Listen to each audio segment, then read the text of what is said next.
سلااوت لەبێت سپاستان دەکەم بە خێربێن هیواداری خۆشتانم زۆر سپاس خاڵە گیان تۆ چۆنی؟ باشم الحەمدلله باشم الحەمدلله الحەمدلله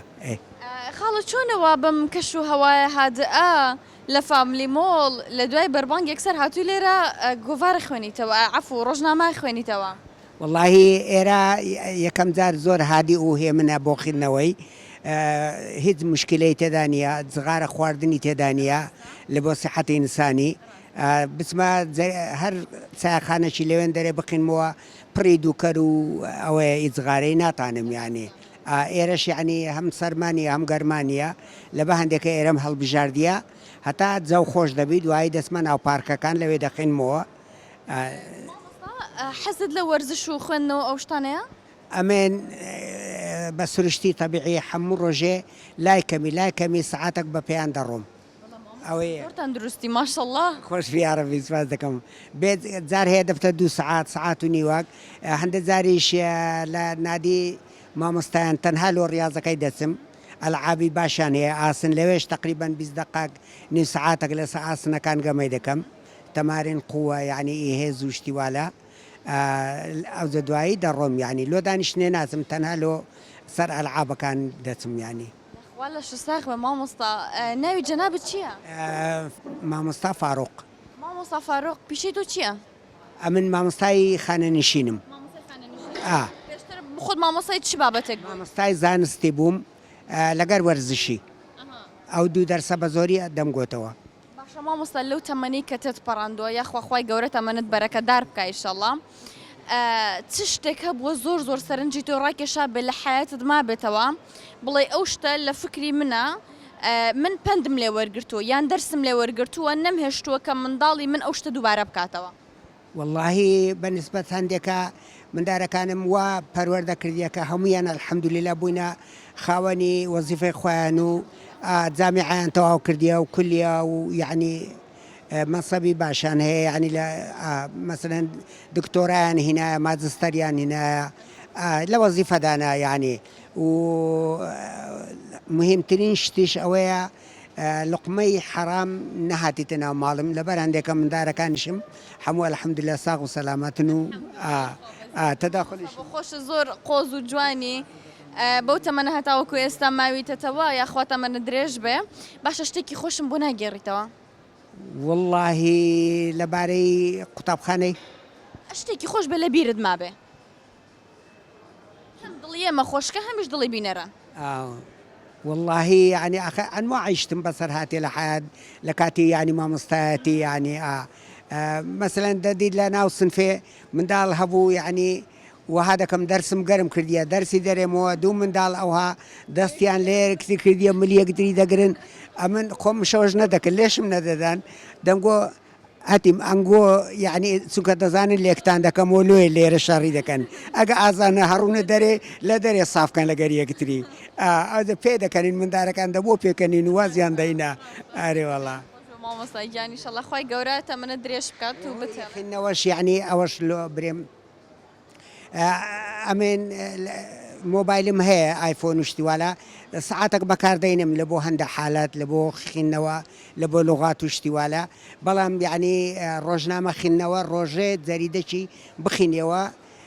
روشن بريش قشتي دداتي ثقافة عامة دداتي لحقدا كروجنامة أخباري همو دنيايات لو خردكاتو بأساني دداتي للا بركان فرقي هي لغير آيفوني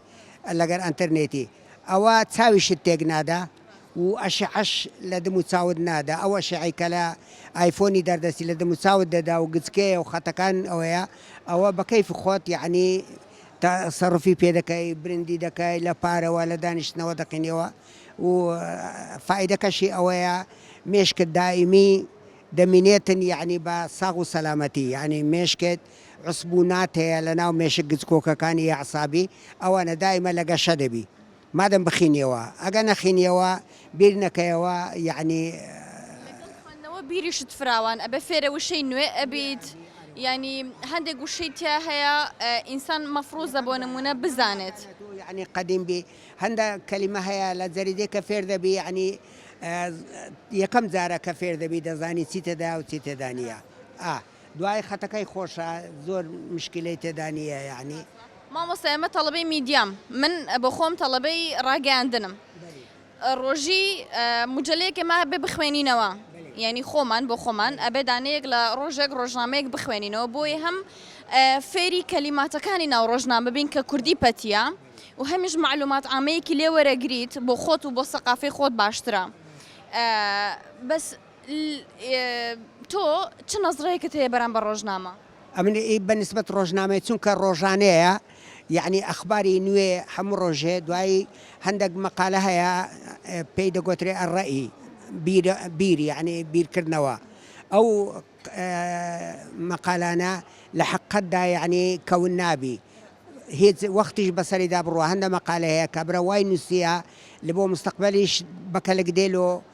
پێشتریش بەکەلک دێتن دوای سەفحەی زۆری تێدایە سەفحەی زانستی تێدایە سەفحەی تەندروستی تێدایە سەفحەی ئەدەبی تێدایە سەفحەی مێژووی تێدایە سەفحەی سیاسی تێدایە سەفحەی ئەخبار و ئەوانەی تێدایە لە حەقەتدا یعنی وەرزشی تێدایە ئەنواعی تێدایە ئەوە فەرقیە لەگە مجەلە لەوانەیە شەهریە یان نصف شەهریە بەس هەرچی ئەوەی ڕۆژانەیە ڕۆژانەکە هەر ماڵێک ڕۆژێ جەریدەشی بستە ناو ماڵێ ئەو عایلە پێیان دەگوترێ ڕۆشنبیر ئینشەڵڵا هەگبەت پڕ زانیاری بە مامۆستا زۆر سپاس مامۆستا ئێمەوە لەگەڵ مانگی ڕەمەزان نیوەمان تێپەرداوە و نیوەی ماوە لەسەر خێرتاوە بە ئینشەڵڵا تۆ لەگەڵ مانگی ڕەمەزان ناشوێن یعنی بە زۆری یعنی بە شەو دەخینم یعنی بە ڕۆژێش دەخینم لە حەقەدا و دەسمە بازاڕێ و احتیادی یعنی تینود نابێ برسید نابێ واللهی ئەمن بەڕێک یعنی هەندە جار پێ نابم لە حەقەدا هەندە جار هەموو ڕۆژ پێ نابم ئالە بە تەندروست خۆم ئاچکە کۆرۆنام گرت کە لە پاشی کۆرۆنەی خینەکەم پەید دەبی دکتۆر گەلک مەجالم ناداتن تەندروست باش بی مامۆستا زۆر سپاس مەمنون باشە مامۆستا هەتاوەکو ئێستا و تەمەنی کە هاتووی دڵی هیچ کەسێکت عاجز کردووە واللهی حتا پێم کرابی عادزم نەکردیا و تووشی ئەلحەمدوللا شەڕ و شتیوا لە نەبوویمە چکە توانێتم لە کاتی تەعامل دەکەم لەگە منداڵی نەوعاک لەگە پیری نەوعاک لەگە گەنجی نەوعاک هەر یەکە نەوعە تەعاملەشی دەوێتن ئەمریش لەبەر هەندێکە ئەلحەمدوللا یعنی بەدایان کەس هەزار هەبووە بۆ خوای منداڵی گچکۆکە لە حەدیقەی دەمبینن یعنی دەبینی ئەوها سەلامم لێ دەکەن ئەتەمەشای موساوەکەم دەکەن فەیسێکی بەریئە ینی لە دوورەوە خەڵک خۆشیەوە ئەرێ وەڵڵا یعنی مامۆستا با من پرسیارەکەت لێ بکەم ئەگەر زانیت من زۆر سپاسی تۆ ئەەکەم بۆ ئەوەی کە ئیزنت بە ئێمەدا ئێمە لەگەڵ تۆدا بنیشن قسە بکەین و ئەگەریش نەتزانی من دووبارە ڕێزی تۆ لەسەر سەر و لەسەر چاوەکانم زۆر سپاس ئێمە خۆشحاڵ ئەبین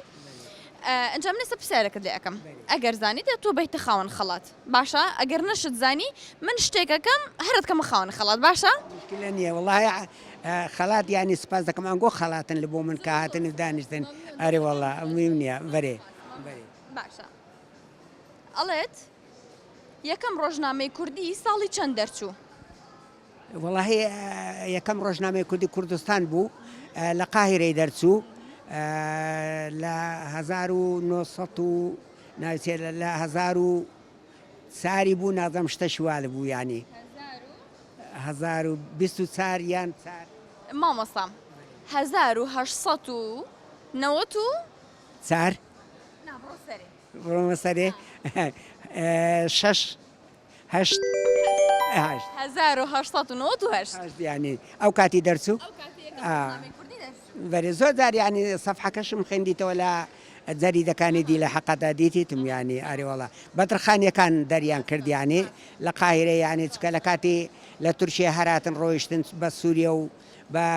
میسر بڵاو بوونەوە لەوێن دەرەکە ئەو ڕۆژنەمایان دەرکردو بە زمانی کوردی ینی دەستەکان خۆش مامۆستاگیان من زۆر زۆر خۆشحاڵم هاگبەت پڕ زانیاری بێ ئینشەڵڵا هەر بمێنی زۆر سپاس بەس مامۆستا حەز لە چ خواردنێکە واللهی حەزم لەو خواردنانەیە کەوا بە زۆری نەباتی بی یعنی ئارێ وەڵا بە زۆری یعنی خەدڕەوات و سەوزەوات زۆر حەزم لێیە بەنسبەتەوانە دیش خواردنی کوردەواری ساوارم پێخۆشە لەوانە یعنی برنجیش هەتا حەدەک ینی زۆر حەزم لە گۆشتی سۆر نییە واستی مامۆستاتەوە. خۆش بیاڕبی ئاجکە گۆشتی سۆرخ عادەتەنە سیحە دەرێ هەفتەی جارێک بخۆی بەسە بەس ئەوانی دی گۆشتی مریشک و ماسی و ئەو شتانە بخۆی مامۆستا گۆشتی حیوان زۆر خۆشە. خۆشە لە حەقەدا بەس یعنی لە بۆ سیحەتی ئینسانی ماندیت دەکا قەلبت قورس دەکا هەندێکیش فەیسەکە پیر دەرئەخا ئەگەر زۆر بخورێ. ئەگە زۆری بخۆی چکە پرۆتینی بەقووەتە مامۆستاجان زۆر سپاس مەمنون ئەگەر هاوکارانم خەڵاتەکەم پێ بدەن. مامۆستاجان تۆ لەلایەن سنتەر پۆینتەوە بووی بە خاوەنی 15,000 دینار دەتوانی بازاڕی بکەی لە ناو فامیلی مۆڵ. من زۆر خۆشحاڵ بووم. زاری شتی بکڕم سپاس دەکەم. ممنون.